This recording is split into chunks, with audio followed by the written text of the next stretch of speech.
Barsiisaadha moo barataa? Excel irratti maarkshiitii hojjechuuf qabxii tokko tokkoon ida'uu, averejii baasuu fi raankii qabsiisuun yeroo keessi jalaa fixee jiraa?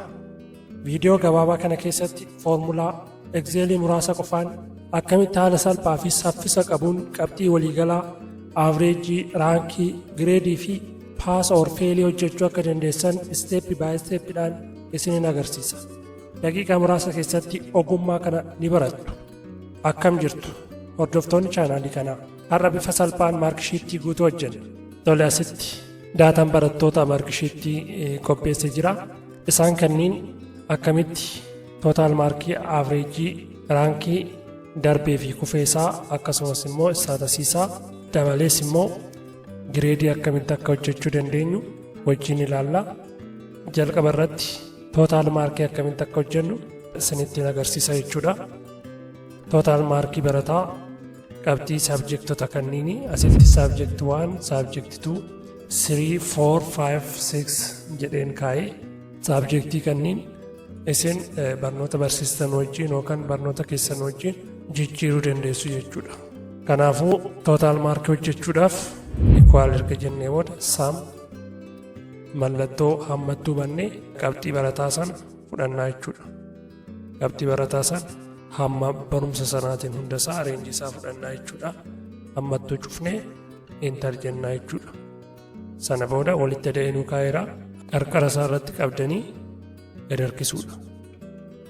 Akkana gootan qabxii barattoota hundaatu qabxii tootaal maarkii isaanii, qabxii waliigalaa isaanii eda'eenuuf kaa'a jechuudha. Salphaadha. Ittaanee kan jiru averejii hojjechuudhaaf ammas foormulaa fayyadamna. Equal jennee averejii jennee barreessinaa. Mallattoo hammattuu bannee qabxii barataa jalqabarraa saabjektii jalqabaatii kaasee haga saabjektii dhumaarra jiru kan barataa tokkoon fudhannaa. Hammattuu cufnee interii tuqnaa jechuudha. Sana booda kan barataa tokkoo averejii isaa nuu kaa'ee jira. Averejii nuu kaa'ee kana asitti caafii kana qabne kan barataa hundaatu akka nu hojjetuuf gad harkisnaa jechuudha. Haga barataa dhumarra jirutti averejii hunda isaaniitu nu hojjeteera jechuudha. Akkanatti ittaanee kan jiru raankii hojjechuudhaaf foormulaan fayyadamnu equalii barreessinaa, raank jennee barreessinaa. Sana booda mallattoo hammattuu ni bannaa, barataa tokko ni fudhannaa. Sana booda barataa kana barattoota jiran wajjin wal madaalchisna. Qoodduu jennee barreessinee barattoota jiran hunda isaatuu reenjii isaa fudhannaa jechuudha. Akkanatti barataa kana reenjii isaa fudhannaa. Achi booda F4 tuqna. Hammattuu cufnee enter jenna. Raankii barataa jalqabaa nu hojjetee jira. Kan barataa hundaatu akka hojjetuuf immoo iddoo kana qabnee gad harkisnaa jechuudha. Kan barataa hundaatu akkanatti raankii isaa nu hojjeteera. Asirratti barataan tokkoffaa ba'e isa kana avreejiin isaa 80.83 qabxii waliigala isaa 485 jechuudha. Osoo qabxii kanneen jijjiirreti raankiin kunniin jijjiiramuu danda'a. Fakkeenyaaf isa barataa asirratti tokkoffaa jiru kan qabxii kanneen osoo jijjiirre, fakkeenyaaf qabxii saabjektii 2 kan gara nanta osoo jijjiirreti meeqaffaa ta'a jechuudha. Namni kun sadaffaa ta'a jechuudha. Kan tokkoffaarra jiru isa kana ta'a jechuudha. Akkanatti raankii hojjechuu dandeenya. Ittaanee kan jiru gireedii hojjechuudhaaf ifii fayyadamna. Foormulaan fayyadamnu equal jennee if jennee barreessinaa. Sana booda hammattuu keenya bannaa. Averejii kana fayyadamna.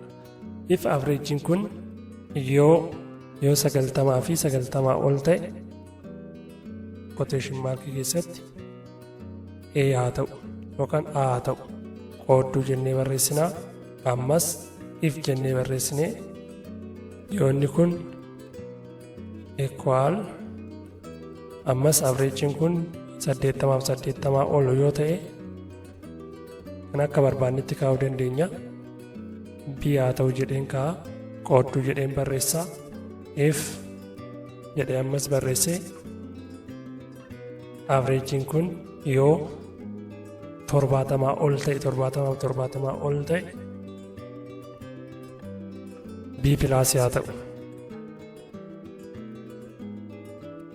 Qoodduu jedhee barreesse ammas if averejjiin kun yoo 60 fi 60 ol ta'e 60 fi 60 ol ta'e C haa ta'u. Qoodduu jedhee barreesse sanaa gadi yoo ta'e garuu D haa ta'u. Akkanattiin barreessaa sana booda hammattuu baname kanneen cufuudha. 1 2 3 4 hammattuu 4 cufaa jechuudha. 1 2 3 4 interin jedhaa jechuudha. Asirratti akkuma ilaaltan C kan ta'e kun meeqa fi meeqa oloo ta'e C ta'a. Asirratti yoo ilaaltan gubbaa kanarratti mul'ata. C argachuudhaaf 60 fi 60 oloo ta'e. B+ argachuudhaaf 70 fi 70 oloo ta'e. Kanaafuu namni jalqabarra jiru kun averejjiin isaa 68.8 70 geenye 70 fi 60 gidduu jira waan ta'eef C argate jechuudha. Kan barataa hundaa argachuudhaaf ishee kana qabnee gad harkisuudha. Kan barataa hundaatu akkanatti hojjetee nuuf ka'a jechuudha. Inni biraa paasii fi feelii barattoota darbaniif hin darbine hojjechuudhaaf equal jennee barreessinaa. If jennee erga barreessinee booda mallattoo hammattuu bannee averejjii irratti cuqaasnaa. Averejjiin kun yoo 50 fi 50 ol ta'e 50 fi 50 ol yoo ta'e barataan kun darbee jira jechuu dandeenya. Paas mallattoo raappii keessatti barreessinaa. Paas yoo ta'uu baate 50 gad yoo ta'e garuu fail jedhee naa ka'a jechuudha. Mallattoo hammattuu cufnee inter jennaa jechuudha. Barataan jalqabarra jiru amma akkuma ilaaltan averejjiin isaa 50 ol waan ta'eef paasii dheeraa. Kan barataa hundaa ilaaluudhaaf kana qabnee gad harkisna. Kan barataa hundaatu asitti nuu kaa'ee jira.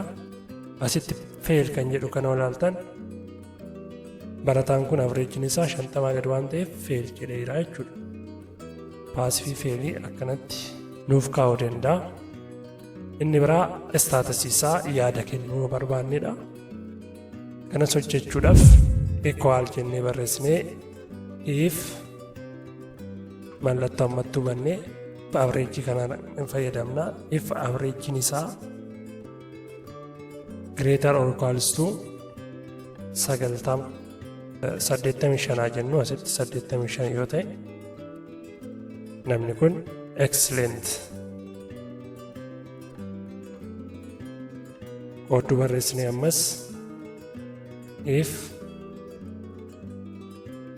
averejjiin 75 fi isaa oloo ta'e very good. Qoodduu jennee barreessinee ammas if averejjiin kun greater or equals to 65 yoo ta'e qoodduu nice. Qoodduu barreessinee if averejjiin 55 fi sanaa oloo ta'e good. Ta'uu yoo dhiise garuu poor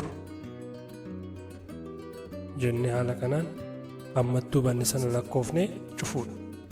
Asitti 1 2 3 4 hammattuu 4 banne waan ta'eef hammattuu 4 cufu. 1 2 3 4 inter jennaa jechuudha. Akkanatti yoo ilaaltan barataan jalqabarra jiru naayisii argate. 68.83 averejjiin isaa maaliif naayisii argate? Barataan kun 65 ol fidee garuu 75 hin geenye waan ta'eef gidduu sun immoo naayisii. Kan barataa hundaa argachuudhaaf immoo akkanatti qabnee harkisna. Asitti very good kan argate barataan jalqabarra jiru averejjiin isaa 79 waan ta'eef very goodidha. tokkoffaa jira very goodidha. Osoo average isaa kana jijjiirree fakkeenyaaf subjectii kana irratti 90 goonee fi ammas wanti socho'u hin jiru. Average isaa 83 irra jira waan ta'eef ammas lakkoofsa kana mee subjectii kana irratti qabxii isaa daballu excellent seenaa jechuudha akkanatti jijjiirama. Haala kanaan staatusis hojjechuu dandeenya. Haala kanaan maarkeristii keenya hojjennee xumurree jirra jechuudha. Viidiyoon kun isin fayyadeera yoo ta'e laayik gochuun dagatinaa. YouTube chaanaalii koo subscribe gochuun viidiyoo bifa kanaan qophaa'an hunda duraan dursee akkasin qaqqabu godhaa. Hubannoo qabdan yookaan gaafii yoo qabaattan koomentii irratti naaf barreessaa. Viidiyoo itti aanuun walitti deebina. Badhaadhaa.